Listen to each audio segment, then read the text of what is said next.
കേരളത്തിൽ നിന്നുള്ള കോൺഗ്രസ് എംപിമാർക്ക് ഡൽഹി മടുത്തു. അവിടെ നിന്നിട്ട് പ്രത്യേകിച്ച് ഒരു കാര്യവുമില്ല. കേരളത്തിലേക്ക് തിരിച്ചു വരണം. UDF അധികാരത്തിൽ തിരിച്ചു വരുമെന്ന് പ്രതീക്ഷ. നിയമസഭാ തെരഞ്ഞെടുപ്പിൽ മത്സരിച്ച് ജയിച്ച് മന്ത്രിയാകണം. കോൺഗ്രസിന്റെ പകുതി എംപിമാരെങ്കിലും ഈ ആഗ്രഹം പ്രകടിപ്പിക്കുന്നവരാണ്. ഈ ആഗ്രഹം ന്യൂസ് 18 പുറത്തുവിട്ടതോടെ പാർട്ടിയിൽ ഇത് വലിയ ചർച്ചയായി, ബഹളമായി. മോഹമായി അവശേഷിക്കാനാണ് സാധ്യത. ഒരു സ്ഥാനാർത്ഥി നിർണയത്തിലേക്കൊന്നും പാർട്ടി കടന്നിട്ടില്ല. നിലവിലുള്ള നിയമം അനുസരിച്ച് MP-മാർ MLA-മാരായിട്ട് മത്സരിക്കാൻ പാടില്ല എന്നാണ് കഴിഞ്ഞ ഇലക്ഷൻ കാലത്ത് പാർട്ടി തീരുമാനിച്ചത്.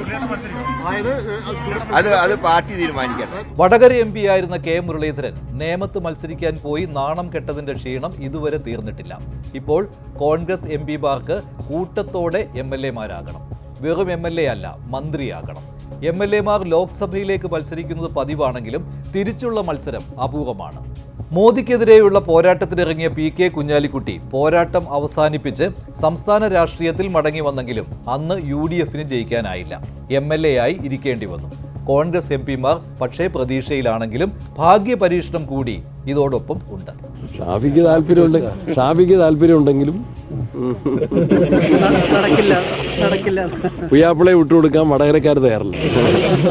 ഞാൻ ആദ്യം എനിക്ക് താല്പര്യമുള്ളത് വടകരയിൽ നിന്ന് കൂടുതൽ കോൺഗ്രസ് MLA-മാർ UDF MLA-മാർ ആ നിയമസഭയിലേക്ക് എത്തുന്നത് കാണാനാണ്. ആ ഉത്തരവാദിത്തമാണ് ഇന്നിപ്പോൾ പ്രസിഡന്റ് ഉൾപ്പെടെയല്ല പാർട്ടി ഏൽപ്പിച്ചിരിക്കുന്നത്. ആ ഉത്തരവാദിത്തമാണ്. അത് പ്രസിഡന്റ് ഇപ്പോൾ നിങ്ങളോട് തമാശയായിട്ട് അങ്ങനെയൊക്കെ പറഞ്ഞാൽ എന്നോട് കൃത്യമായിട്ട് എൻ്റെ ഡ്യൂട്ടി എന്താണെന്ന് അദ്ദേഹം പറഞ്ഞിട്ടുണ്ട്.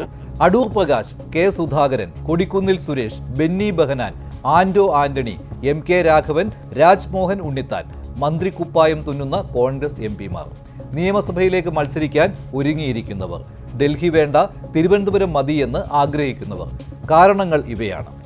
UDF-ന് ഭരണം കിട്ടുമെന്ന പ്രതീക്ഷ. 10 വർഷത്തെ പിണറായി സർക്കാരിനെതിരെ ഭരണവിരുദ്ധ വികാരം പ്രതീക്ഷിക്കുകയാണ് UDF. ഭരണം കിട്ടിയാൽ ഈ പേരുകാർക്ക് വെറും MLA ആയി ഇരിക്കേണ്ടി വരില്ല. മന്ത്രിസ്ഥാനത്തേക്ക് അവകാശവാദം ഉന്നയിക്കാൻ കഴിയും. കേന്ദ്രത്തിൽ കാര്യമായ റോളില്ലാത്തതും കേരള രാഷ്ട്രീയത്തിലേക്ക് കണ്ണു നട്ടിരിക്കാൻ കാരണമാകുന്നു. ജാതി സമവാക്യങ്ങൾ സ്ഥാനാർത്ഥി നിർണയത്തിൽ ഘടകമാകുമ്പോൾ തങ്ങളുടെ പേര് പരിഗണിക്കേണ്ടി വരുമെന്ന പ്രതീക്ഷ, കരുത്തന്മാർ ഇറങ്ങുമ്പോൾ കൂടുന്ന ജയസാധ്യത, ഇതൊക്കെ MP-മാർ മന്ത്രിക്കുപ്പായം തുന്നുന്നതിന് പിന്നിലെ രഹസ്യങ്ങളാണ്. എന്നാൽ ആഗ്രഹിക്കുന്നത് പോലെ എളുപ്പമല്ല കാര്യങ്ങൾ. നടക്കാനും സാധ്യതയില്ല. ഒന്നാമത്തേത് ഹൈക്കമാൻഡ് ഉയർത്തുന്ന എതിർപ്പ്. പരമാവധി MP-മാർ കേന്ദ്രത്തിനെതിരായ പോരാട്ടത്തിൽ വേണമെന്നേ ഹൈക്കമാൻഡ് നിലപാടെടുക്കൂ. അതിന് ഭാഗ്യ പരീക്ഷണത്തിന് നിന്നുകൊടുക്കുവാനും ഹൈക്കമാൻഡിന് കഴിയില്ല. അതോടൊപ്പമാണ് ഒഴിയുന്ന സീറ്റ് എങ്ങനെ നിലനിർത്താൻ കഴിയുമെന്ന ചോദ്യം. 2024 സാഹചര്യം വീണ്ടും ഉണ്ടാകുമെന്ന് ഉറപ്പിക്കാനാവില്ല. ലോക്സഭയിലേക്ക് തെരഞ്ഞെടുത്ത് MP-മാരായവർ ഒരു സുപ്രഭാതത്തിൽ നിയമസഭയിലേക്ക് മത്സരിച്ചാൽ ജനങ്ങളോട് വിശദീകരിക്കാനുള്ള ബുദ്ധിമുട്ട്. MP-മാരെ മത്സരിപ്പിച്ചാൽ ജനങ്ങൾ മൊത്തത്തിൽ എതിരായാലോ എന്ന ആശങ്ക. ഇതോടൊപ്പം പാർട്ടിയിലെ തന്നെ യുവനിരയുടെ എതിർപ്പ്. MP-മാർ മന്ത്രിക്കുപ്പായം തുന്നുന്നു എന്ന വാർത്ത ന്യൂസ് 18 പുറത്തുവിട്ടപ്പോൾ അത് കെട്ടിച്ചമച്ചത് എന്ന് പറഞ്ഞ് കോൺഗ്രസ് തള്ളിക്കളഞ്ഞില്ല.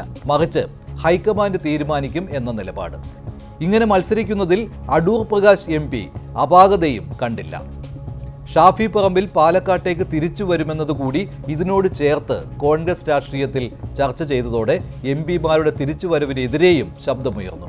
ഒരിക്കൽ പരീക്ഷണ വസ്തുവായ K. മുരളീധരൻ പരസ്യമായി രംഗത്തെത്തി. അതൊക്കെ ഇനി വരാൻ പോകുന്ന സമയമല്ല, എത്രയോ നാളുകളുണ്ട്.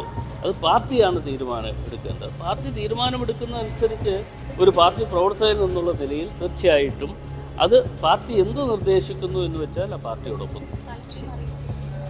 ഒരു താല്പര്യം എന്നോട് താല്പര്യം ചോദിച്ചില്ലല്ലോ. ചോദിച്ചെങ്കിൽ മാത്രമല്ല താല്പര്യം അറിയിക്കാൻ പറ്റുള്ളൂ. അങ്ങനെ ഒരു കാര്യം ചോദിച്ചിട്ടില്ല. അത് കാര്യങ്ങൾ അന്വേഷണം നടത്തിയതിന് ശേഷം എൻ്റെ പാർട്ടി തീരുമാനിക്കും. പാർട്ടി തീരുമാനിക്കുന്നതനുസരിച്ച് ആ തീരുമാനങ്ങളിലേക്ക്.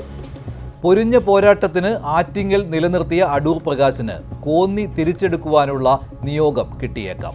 അതിനുമപ്പുറം MP-മാരുടെ മോഹം നടക്കാൻ ഇടയില്ല. മുഖ്യമന്ത്രി സ്ഥാനത്തേക്ക് ക്ലെയിം വയ്ക്കാൻ K. സുധാകരൻ കണ്ണൂർ സീറ്റ് ഉന്നയിച്ചേക്കാം. കൂട്ടത്തോടെയുള്ള തിരിച്ചുവരവ് ഉള്ള പ്രതീക്ഷയും തച്ചുടയ്ക്കുന്നതാണെന്ന തിരിച്ചറിവ് ഇല്ലാത്തവരാകില്ലല്ലോ കോൺഗ്രസ് നേതൃത്വം.